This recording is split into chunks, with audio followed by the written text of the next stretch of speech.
Enhanced community quarantine to be lifted once medicine against COVID-19 is available, says President Rodrigo Duterte. Hospitals that refuse to admit critically ill patients warned by the chief executive. National government now studying and looking for ways to provide aid even to middle-class families. Viruses like coronavirus are not so mindful of time of year, says a microbiologist at Stanford University. Coronavirus outbreak indicators show downward movement according to New York City's mayor. Martial Arts Stadium in Yokohama, Japan provides shelter for the homeless amid the COVID-19 outbreak.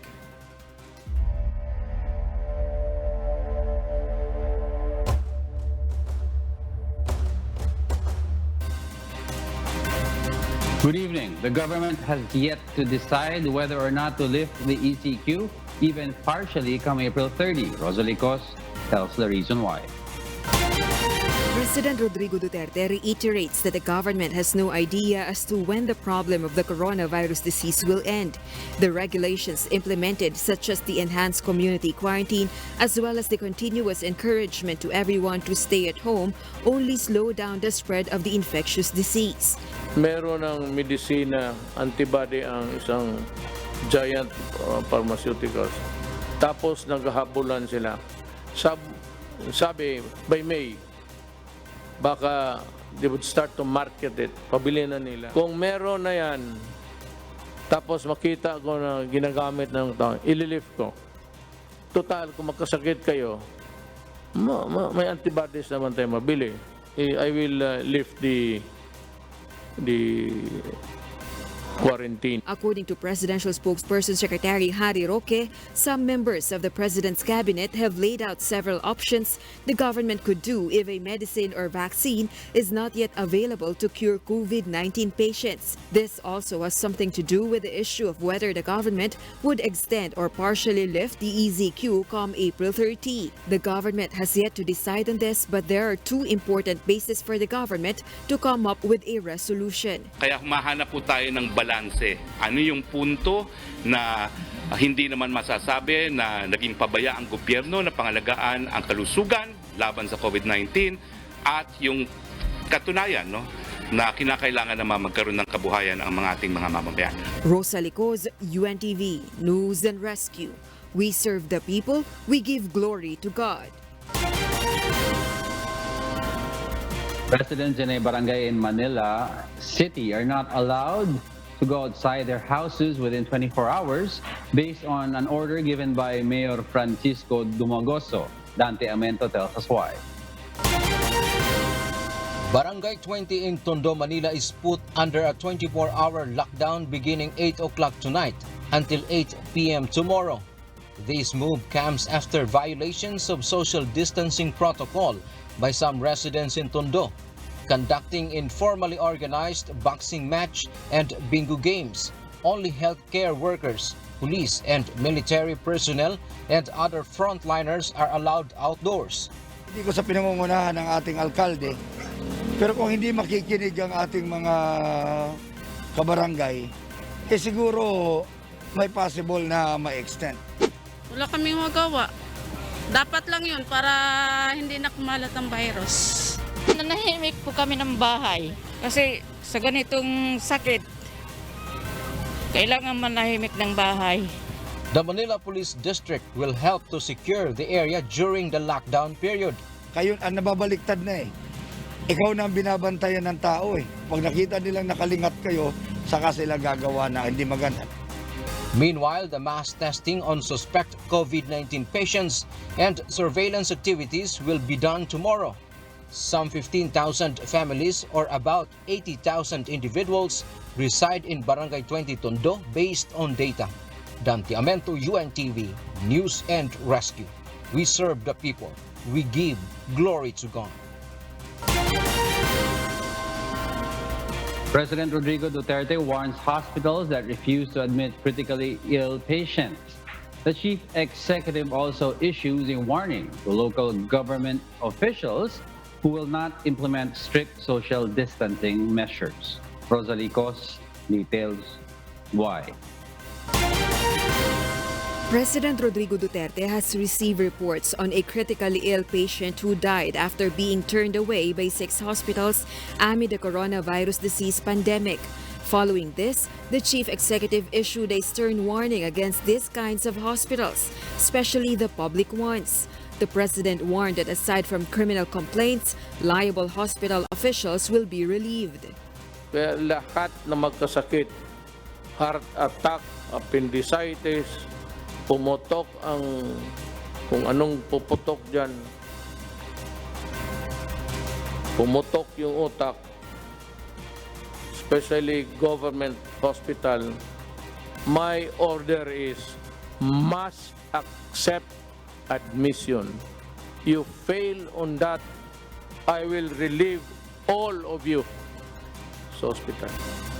And you consider yourself suspended because the written order will follow. The chief executive, meanwhile, admitted the implementation of enhanced community quarantine is useless if social distancing measures will not be strictly observed by local government units. He explained this is the major reason why the number of COVID-19 positives keep on increasing every day. The chief executive also warned local government officials who will fail to implement social distancing measures strictly. Kayong mga mayors, huwag kayong maglaro. Kasi ang ayaw ninyo mag-social distancing, mapipilitan ako puntahan kita at arestuhin kita. Ayaw ko mag-aresto ng mayor. So huwag ka magsabi, hindi, mayroon kaming batas sunod. Sa panahon ito, ang batas isa lang. Ang batas ng DOH as implemented by Lorenzana Anyo Galvez. Rosa Licoz, UNTV, News and Rescue. We serve the people, we give glory to God. The number of cops positive for coronavirus further increased. Meanwhile, the PNP is all systems go in case the Luzon-wide enhanced community quarantine gets extended until next month. Leia Ilagan reports the details why. The total number of police officers positive for coronavirus has reached 50. According to Joint Task Force Coronavirus Shield Commander, Police Lieutenant General Guillermo Eliazar, there are 254 cops who are considered as probable cases, while 348 cops are suspect cases. PNP Chief Police General Archie Gamboa says those cops are being monitored strictly by the PNP Health Service. The PNP Chief also assures that there is enough police manpower should the Luzon-wide enhanced community quarantine gets extended until May. PNP spokesperson Police Brigadier General Bernard Manac explains police officers have endurance to perform their mandate to maintain law and order even amid the present health emergency. Handa pa rin ang Philippine National Police na tugunan ang mga measures na ipapatupad after April 30 at ang resources ng PNP ay sapat pa naman at ganun din ang ating manpower ay enough pa rin. There will be no reduction of PNP personnel manning checkpoints, public places, and quarantine facilities. Ang ginagawa lamang natin ay rotation para mabigyan naman ng pahinga ang mga nakababad na natin mga frontliners at yung mga iba namang nagkasakit ay pinalitan na natin. The PNP spokesperson also assures the police are ready to escort cargo trucks in case they get stuck at dedicated control points. This is the PNP's response to the President's order of unhampered travel of cargo and delivery trucks. Leia Ilagan, UNTV, News and Rescue. We serve the people, we give glory to God. Meanwhile, health authorities in Davao are seeing a positive trend of coronavirus cases in the region. Marisol Montaño details why. Reported confirmed coronavirus cases in Davao Region remains at 90, according to Department of Health Region 11. This, as no new cases have been recorded since April 12. Southern Philippines Medical Center says it is possible the enhanced community quarantine in Davao will be lifted if this trend continues. Southern Philippines Medical Center plans to extend its COVID-19 testing capacity to other hospitals in the region to satisfy the needs of the health facilities. According to Dr. Vega, there will be no mass testing because there is no directive to do so coming from the national government. Marisol Montano, UNTV News and Rescue. We serve the people. We give glory to God.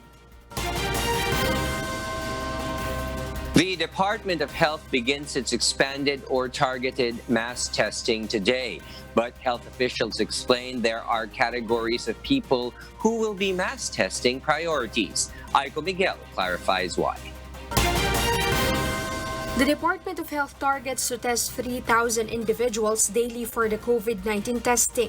The DOH explains, though it is termed as mass testing, they will still prioritize to test individuals who are part of the high-risk or vulnerable population. Ito po ay ang mga pasyente o healthcare worker na may severe or critical o malulubhang simptomas at may history of exposure or history of travel.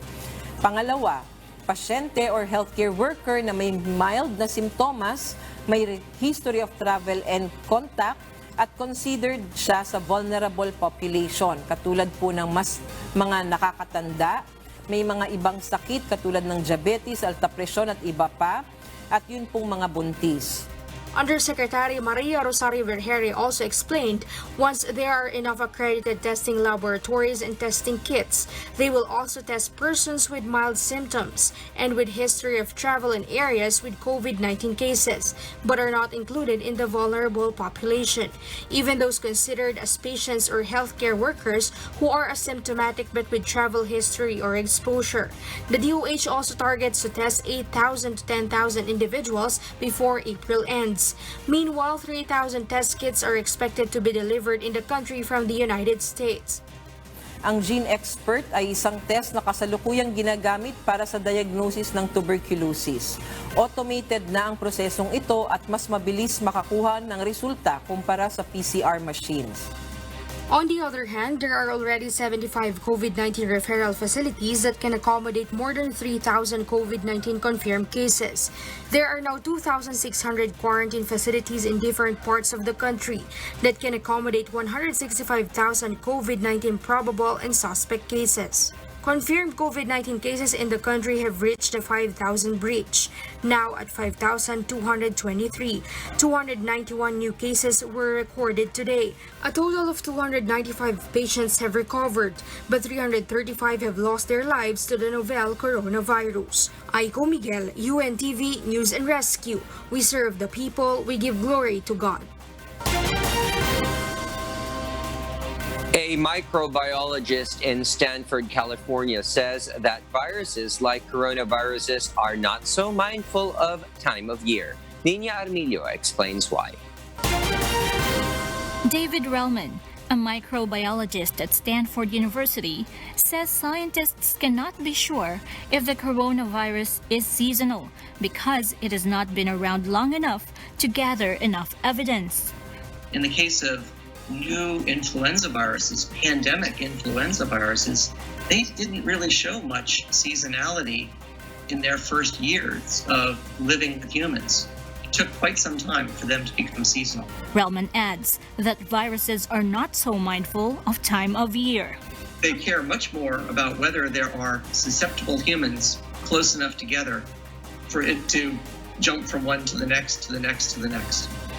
And while it may be that outdoor temperature has some impediment on, or impeding effect on the ability of the virus to jump from one person to another, I think if you get enough susceptible people close enough, it really won't matter whether it's hot outside or cold outside. You're still going to get transmission, that exceeds our ability to control it. Relman says more research into how climate does or does not play a role in the spread of this coronavirus needs to happen. Some experts had hoped that warm weather and the coming summer months in the Northern Hemisphere would be natural buffers against the coronavirus. But Relma notes the spread of the virus in New Orleans suggests otherwise. Look at New Orleans. New Orleans has a terrible, explosive outbreak right now. And New Orleans is one of the warmest places in the United States right now as well. So just being warm and humid is not sufficient to, prevent rampant or widespread transmission. The World Health Organization has said that there is still no evidence that temperature would play a role in the coronavirus pandemic, but it was an avenue worth exploring. If we make those decisions now and we're wrong, which I think we may well be, at least in assuming that there's a big effect of summertime, we will have lost all of the intervening weeks of potential critical benefit from social distancing and the things we're doing now that we won't be able to make up come summertime when we realize that perhaps we were wrong.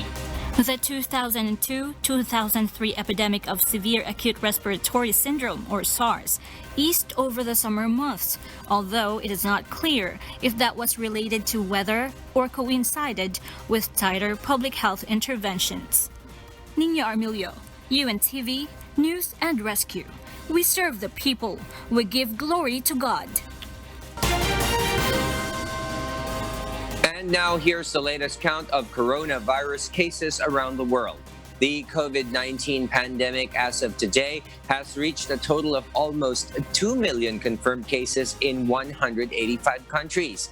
The fast-spreading disease has claimed 120,449 lives, while 461,819 patients have recovered.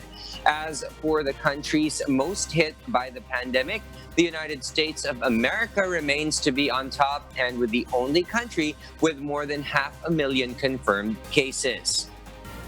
It is followed by Spain with 172,541 reds, but way more than half that number, 67,504 are greens or recoveries. Italy comes third with 159,516 confirmed cases and 35,435 recovered patients.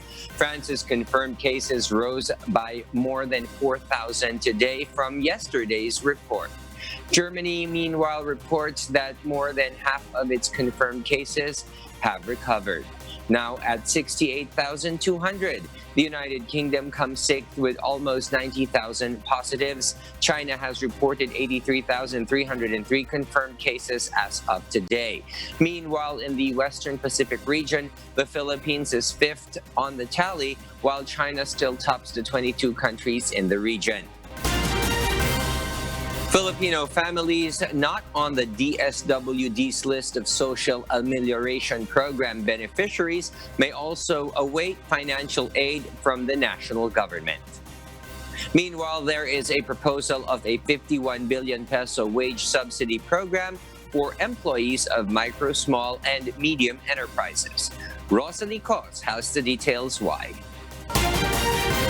The government has allocated funds for the 18 million families covered by the Social Amelioration Program.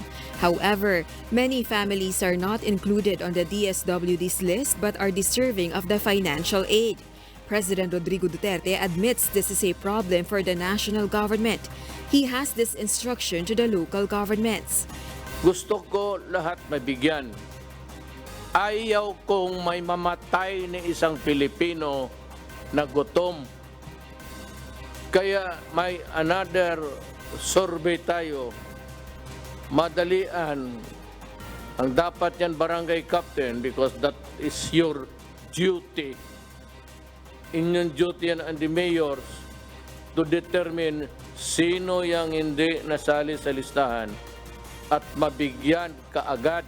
The chief executive also ensures the government is studying and looking for ways to also help the middle-class families. Among the proposals of the administration's economic managers is the 51 billion peso wage subsidy program for employees of micro, small, medium enterprises.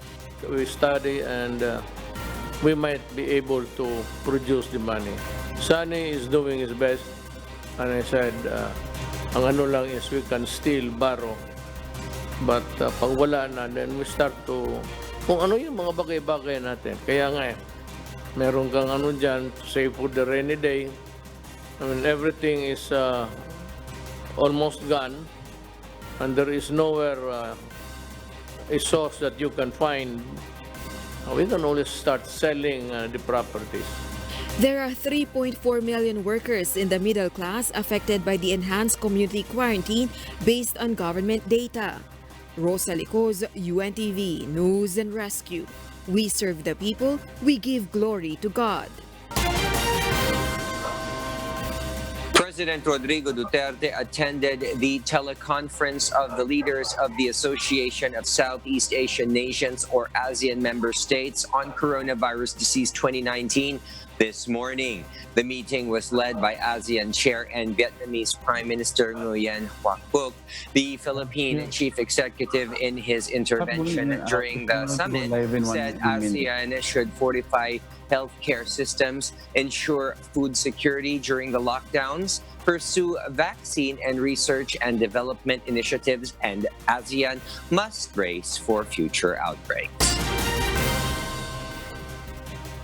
The Philippine Amusement and Gaming Corporation, or PAGCOR, released yesterday, April 13, additional 6 billion pesos to the Socio-Civic Funds project of the Office of the President. With this recent remittance, PAGCOR's total contribution to the Office of the President alone now stands at 14.5 billion pesos. According to PAGCOR Chairman and CEO Andrea Domingo, the recent remittance is pursuant to PAGCOR's mandate to allocate its earnings to finance infrastructure and socio-civic projects. Deputy Executive Secretary for Finance and Admin Rizalina Stoll commended PAGCOR on behalf of the Office of the President for its unrelenting support to the government. The Land Transportation Franchising and Regulatory Board, or LTFRB, advises drivers of public utility vehicles to first check the list of beneficiaries of the government's social amelioration program before claiming the financial aid. Joanna will tell us why. Danilo Lopez, a taxi driver, went to Land Bank on 2 consecutive days but failed to claim the 8,000 peso cash assistance he is supposed to receive under the government's special amelioration program. Although he had all the necessary requirements, he could not get the cash aid because he is not on the LTFRB's list of PUV driver beneficiaries. It's been a month since Danilo was not able to drive his taxi due to the ECQ. He has no income in this duration and he has come short in making ends meet for his family. He went to the LTFRB central office in East Avenue, Quezon City earlier today to personally verify his name, but it was closed. Balik-balik ako. Wala naman pala, kaya gusto ko sanang malaman, kaya pumunta ako dito. Sarado naman pala, sabi kasi sa bangko dun, bukas sila ngayon. Kaya pumunta ako dito, hindi naman pala. Sir, walang pera Kailangan. Matagal pang wala nang pera Nangungutang sa kapatid ko. Because of Danilo's experience and perhaps other drivers too, the LTFRB advises PUV drivers to check their names on the list of the beneficiaries of cash assistance first before proceeding to Land Bank. They must bring all the necessary documents to immediately process the release of financial aid. LTFRB says it is updating the list every day in cooperation with the Department of Social Welfare and Development, so it's very important for PUV drivers to always check that list. The agency explains that in case their names are not there, it is possible the driver's name is on the list of Pantawid Pasada Filipino Program or 4Ps beneficiaries. To check for your name if you are a PUV driver, visit the LTFRB's official Facebook account or call hotline number 1342. Joanna, UNTV News and Rescue. We serve the people, we give glory to God. Members of the Philippine National Police are now guarding market goers in several parts of Metro Manila. Vincent Arboleda tells us why. To make sure that physical distancing is followed by market goers, some PNP personnel have been assigned to man the entrance and exit points of some major markets in Metro Manila. At Calentong Public Market, strict implementation of physical distancing resulted to a long line of market goers extending to the next block. Authorities make sure there is a 1 meter distance between individuals while also checking their temperature. These measures are done to avert the spread of COVID-19 in the area. Market goers are also required to wear a face mask and to bring with them their quarantine pass. Cops spray alcohol on customers' hands near the entrance. This same is implemented at the Muñoz Market and Q-Mart area.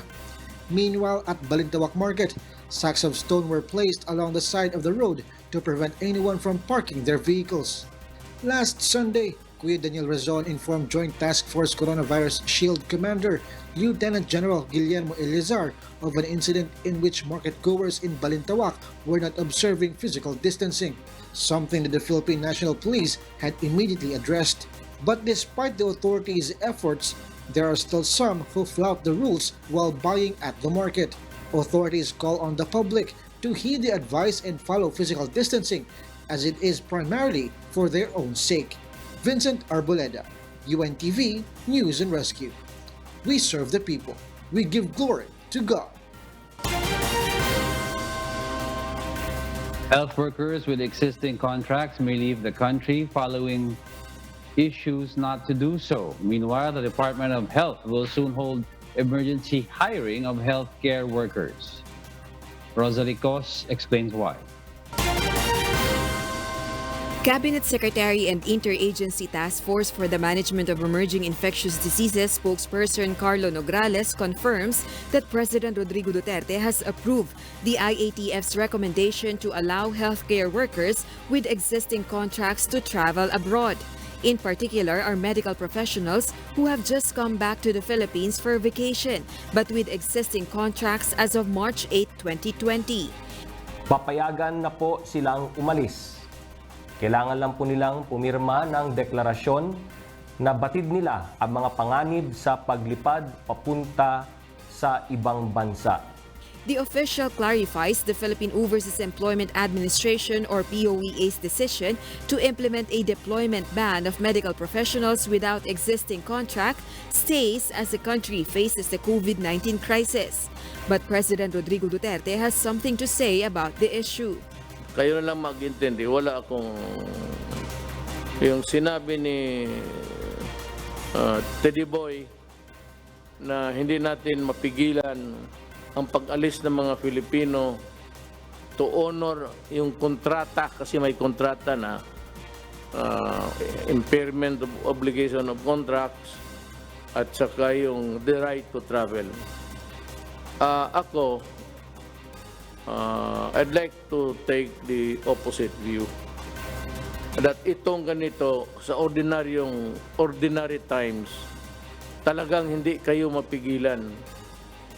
At walang makasabi sa inyo, umalis kayo o huwag kayong umalis, tanggap kayo, magpirma ka ng kontrata. The president also related the issue to the United States of America, which has worse problems on the coronavirus pandemic than the Philippines. Ang problema itong Amerikano. You could have relied on your own human resource.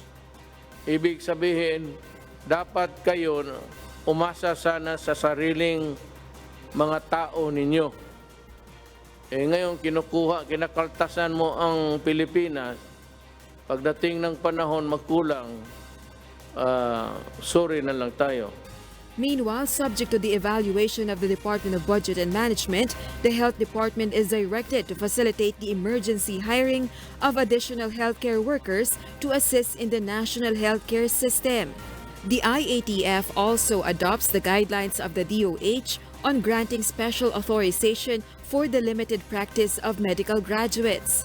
The special authorization shall be issued only as a last resort and shall be effective only for the duration of the state of public health emergency. Rosalie Cos, UNTV News and Rescue. We serve the people, we give glory to God. The World Health Organization will soon release new guidelines for the lifting of lockdown measures in countries. Asher Karapan Jr. tells us why. Coronavirus disease 2019 spreads fast, and as we know, it is very deadly. In fact, the World Health Organization says it is 10 times deadlier than the 2009 flu pandemic. While COVID-19 transmission decelerates much more slowly. That is why the WHO cautions the countries affected by the virus on lifting lockdown restrictions. According to Tedros Adhanom Ghebreyesus, Director General of the World Health Organization, simply relaxing the restrictions could lead to a deadly resurgence of the disease. He said each government must carefully assess their situation while protecting all their citizens. Every country should be implementing a comprehensive set of measures to slow down transmission and save lives, with the aim of reaching a steady state of low level or no transmission. According to Ghebreyesus, some factors must be considered before lockdowns are eased. And to support countries in making these decisions, WHO will be publishing its updated strategic advice. This includes controlled transmission, health system capacities are in place to detect, test, isolate, and treat every case, outbreak risks are minimized, preventive measures are in place, importation risks can be managed, and communities are fully educated, engaged, and empowered to adjust to the new norm. Asher Kadapan Jr., UNTV News and Rescue, we serve the people, we give glory to God. For patrons and buyers in Lumen Street Market in Manila City, pay attention to the new measures and schedules the city government is enforcing beginning tomorrow. Asher Kadapan Jr. will tell us why. Manila City officials will implement new restrictions to avoid consumer surge and for residents to observe physical distancing protocols in Blooming Street Market in Santa Cruz, Manila. Starting tomorrow, April 15, a total of 3 entry and exit points in the market will be open to prevent congestion. Schedule for consumers will also be enforced. Manila City residents will be allowed in the Blooming Street area from 5 a.m. until noon only, while non-Manila City residents may enter from noon to 4 p.m. Wholesale buyers, on the other hand, are scheduled to go to the market from 4 p.m. to 7 p.m. These new measures came about after Blooming Street Market was swamped by consumers since retailers were restricted in Balintawak Market, Quezon City. Yung Balintawak Market, wala na po. Ang namimili po sa Blooming Street, ilang ano yan, Manila, Pasay, Caloocan, Valenzuela, Quezon City, at saka Bulacan. Meron kami Bulacan, may kawayan. The new measures will be enforced by the Manila Traffic and Parking Bureau, Department of Public Services, Manila Barangay Bureau, and Manila Markets Administration Office. Meanwhile, Quezon City Mayor Joy Belmonte has requested augmentation from the Armed Forces of the Philippines. Mayor Belmonte explains that uniformed personnel will be helpful in enforcing the strict implementation of social distancing protocols in market areas and other public places. Asher Kadapan Jr., UNTV News and Rescue, we serve the people, we give glory to God. Transportation Secretary Arthur Tugade and Philippine Coast Guard Commandant Admiral Joel Garcia yesterday led a private and short commissioning ceremony of BRP Gabriela Silang. Amid the enhanced community quarantine, the Philippine Coast Guard will use the patrol vessel in ferrying frontline health workers, medical supplies, personal protective equipment sets, and medicine to regional hospitals across the country. BRP Gabriela Silang, the longest aluminum hull offshore patrol vessel in the world, is presently docked at Pier 15 in Manila City. Delivered to the Philippine Coast Guard on December 18, 2019, she is the first offshore patrol vessel and the largest and most modern vessel of the Philippine Coast Guard.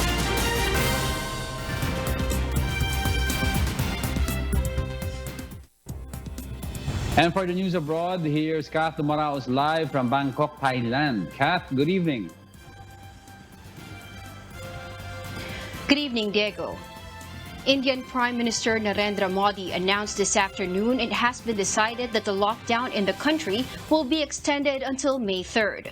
Those who will not let their area become a coronavirus hotspot and the areas that have a low possibility of turning into a hotspot will be allowed to carry out important activities from April 20th, he clarified. A detailed guideline will be released by the government tomorrow on this measure. The provision of limited relief in specific sectors has been made keeping in mind the livelihoods of their citizens. As of today, India has reported more than 10,000 confirmed coronavirus cases and 358 deaths from the disease. Monday is a very good day for New Yorkers, according to City Mayor Bill de Blasio. Talking about numbers, he calls on residents to recognize these represent the progress they have achieved. Aaron Romero reports why. New York City begins to count from day one on Monday, April 13, as the city mayor reports a downward progress of numbers of coronavirus cases in the epicenter of the epicenter in the USA. However, 3 indicators have to show a sustained decline before the city could consider the outbreak to be in a less dangerous phase. I'm pleased to report we do see all the indicators moving in the right direction, moving downward together. This is a very good day. This is day one.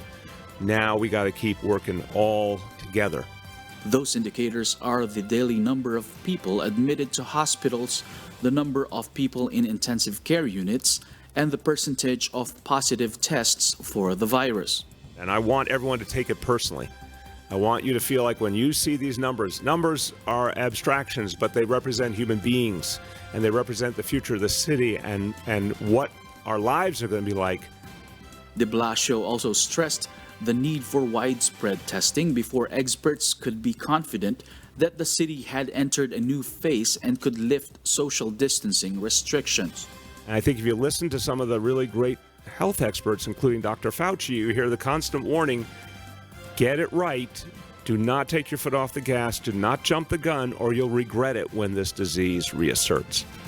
New York City Health Commissioner Dr. Oxiris Barbeau acknowledged a tightening of the supply chain for swabs needed in coronavirus testing and said it was part of a national and international challenge to ramp up testing. New York City, as of today, has confirmed 103,208 cases and 6,898 deaths. Aaron Romero, UNTV News and Rescue. We serve the people, we give glory to God.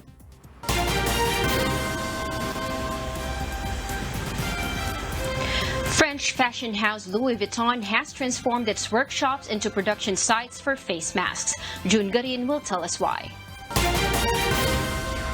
This Louis Vuitton workshop has seen less activity producing what the company is known for, luxury bags and other leather goods. As France lives through its 4th week in lockdown, Louis Vuitton CEO Michael Berg said Wednesday last week it's the first time he is seeing a workshop without noise. The luxury retail company is now aiming to manufacture hundreds of thousands of face masks as health workers around France face a shortage in medical equipment that has already prompted the government to mask requisitions. 22 sewers in this Saint Florence workshop in western France have been given the task. 300 artisans and 5 sites have been dedicated by the fashion house for the production of the non-surgical mask, approved by different governing bodies, according to a Louis Vuitton news release. In March, France ordered more than 1 billion face masks, as vast majority from China. President Emmanuel Macron has been encouraging the increase in mask production in the country to promote self-dependence in times of health crises. France, as of today, has more than 130,000 confirmed coronavirus cases. June Garin, UNTV News and Rescue. We serve the people, we give glory to God.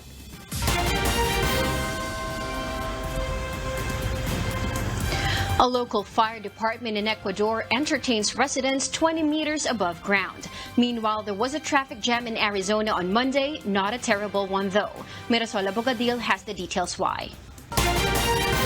Hundreds of cars lined up for goods from the city's St. Mary's Food Bank in Phoenix, Arizona.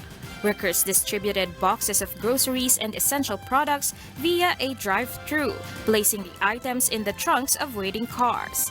About 45,000 boxes are distributed on a normal day, but the number doubled in March amid the coronavirus pandemic, according to reports. Arizona has more than 3,500 confirmed cases of COVID-19 and has had over 100 coronavirus-related deaths.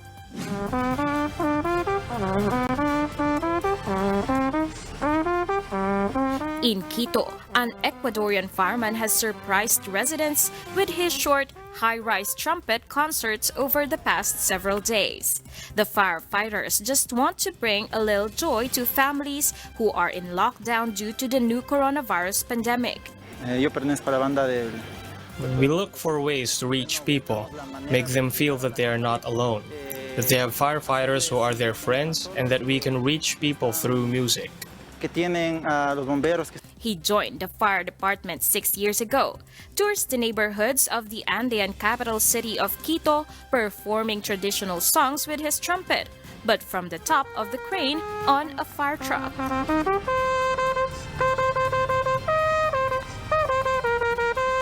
Kimbita is lifted about 20 meters off the ground in order to reach more ears with his music. I'm very happy because you are an artist. Thanks to the people and thanks to the applause you feel like when you are on stage, it shows that we have people's affection and we reach them through music. The government has imposed strict restrictions for the population since the middle of March in an attempt to curb the spread of the novel coronavirus that is hitting the South American nation. Pichincha province, where Quito is located, has the second highest number of cases of infection with over 600 positives and 26 deaths, according to official data. Mirasol Abgadil, UNTV, News and Rescue. We serve the people. We give glory to God.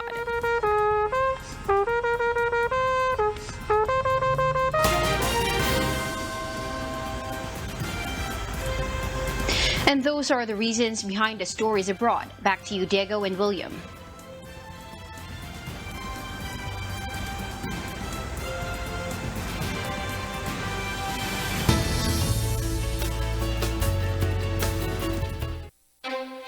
Amid increasing worldwide demand for ventilators, a doctor, a computer programmer, and a computer scientist teamed up to create an ICU-level ventilator made out of recyclable materials, which awaits approval from the Uruguayan Public Health Ministry.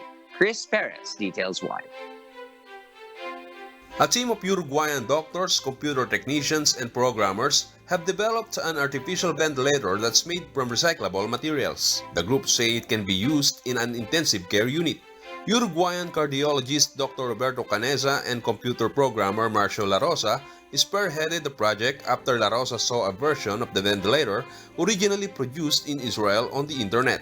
La Rosa said the model looked pretty simple, so he showed it to Caneza. The Uruguayan design team worked together over the course of 3 days to produce their ventilator. It is based on the motor that runs a car windshield wiper. However, as they evaluated the product, they realized it could not meet the demands of an intensive care unit and set out to upgrade the original design. The result was a ventilator that can be used in the ICU and that works pneumatically. The team named it Genoa after a Uruguayan indigenous tribe. It is really fulfilling to have contributed, even if it is a small contribution. We hope the ventilators will not be used. If they do need to be used, hopefully we can make a positive contribution. The Genoa is expected to receive approval from the Uruguayan Public Health Ministry soon and begin testing on pigs. Canesa said that doctors from Chile and Peru have already expressed interest in the device. Chris Perez, UNTV News and Rescue. We serve the people, we give glory to God. A martial arts stadium in Yokohama, Japan opens its doors to give shelter to the homeless left stranded due to anti-coronavirus measures. R.L. Camilla has the story why. Cafes have been home to many homeless people who often have low-wage jobs but cannot afford a place of their own and stay at the cafes overnight. But the Tokyo metropolitan government has urged businesses, including internet cafes, to close in an effort to prevent the spread of the coronavirus. Days after it opened to help Japan's so-called internet cafe refugees left marooned by recent measures to contain the coronavirus. About a score of people registered to stay at a shelter in the prefectural martial arts stadium in Yokohama on Monday. Anyone in Japan can use the shelter in Yokohama after registering and having his or her temperature checked. Officials said none of the shelter seekers have had a high temperature so far. A 45-year-old construction worker who has been living at an internet cafe in the prefecture for the past 2 years has been staying at this shelter since it opened on Friday. He said his 5-day work week has been cut to 2 days because of the coronavirus, which means he is struggling to pay for food and other life necessities. Prefectural officials said the shelter will remain open until May 6, when the central government is set to lift the emergency declaration in Tokyo and 6 other prefectures. R.L. Camilla, UNTV, News and Rescue. We serve the people, we give glory to God.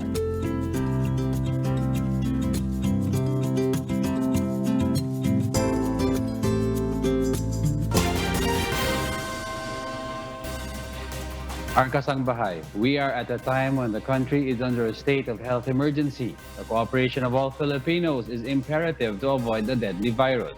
We are calling on everyone to be calm. And most importantly, let us join together in prayer for our country and for the whole world to survive this crisis.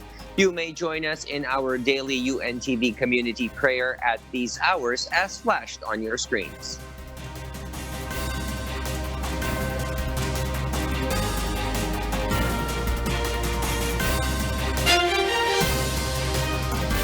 And those are the reasons behind the news.